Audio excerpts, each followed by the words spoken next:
திடீர்னு ஆர்வத்தோட வந்து பென் எடுக்குறாரு. அந்த நோட்ட திறக்குறாரு. எழுதலான்னு ஆரம்பிக்கிறப்போ ஒரு தயக்கம். என்னடா இது? ஒரு வேளை இது நிஜமா இருந்துச்சுன்னா, நான் கொலை செஞ்சவன் ஆயிடுவேனே! மர்டரர் ஆயிடுவேனே!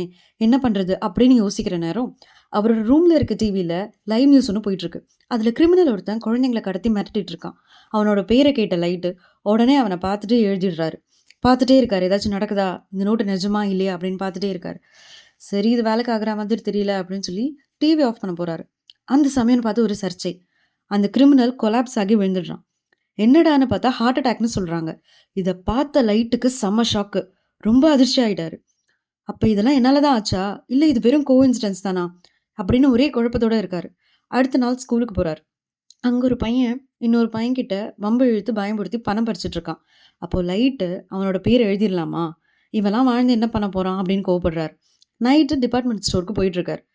அப்ப போற வழியில ஒரு பொண்ணுகிட்ட 4, 5 பேர் தகாத முறையில நடந்துக்கிறத பார்க்குறாரு.